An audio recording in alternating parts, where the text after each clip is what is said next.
Hate to admit this, but it's finally fall. I get sick pretty easily and I really hate being sick. I was diagnosed with breast cancer 5 months ago, and this year is hitting a little differently because I'm in the middle of chemotherapy now. Here's something really important to know if you're also going through chemotherapy and wondering if you should be getting your flu shot or your COVID vaccine. Every fall, I get the COVID and flu shot.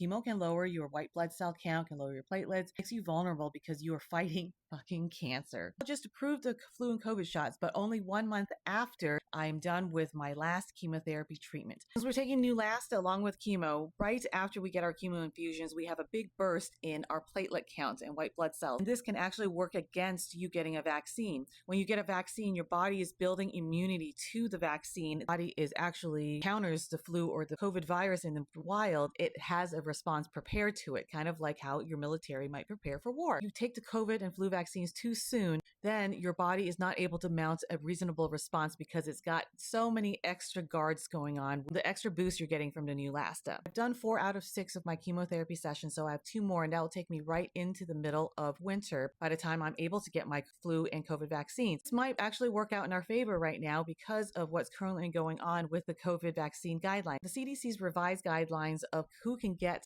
COVID vaccines are going to affect your insurance and ability to get them. The guidelines are no longer advising them for people 65 years or younger. It sounds like there's a lot of confusion with where you can get the shots. CVS has already announced that they're not giving out COVID vaccines from their pharmacies in these 16 states. Seeing in people's comments, you might need a prescription from your doctor to get the COVID vaccine if you're under 65. And it creates an extra hurdle to going to get your vaccines. And because the CDC guidelines now no longer recommends that you get a COVID vaccine if you're under 65, insurance companies no longer have to pay it. You may have to pay out of pocket. Only glimmer to this for us cancer patients who might be going through chemotherapy right now is that by the time we're ready to get our COVID vaccines, things hanging in the air are now likely to be settled. We'll know more about what our likelihood is to get these vaccines, or our insurance might be able to pay. Hang in there. The next CDC AIPC meeting is supposed to be September 18th. Hopefully there'll be more clear guidelines. And just remember to talk to your oncologist about it because your cancer center may be able to provide it for you as well. Let me know in the comments if there's more that I should know about this.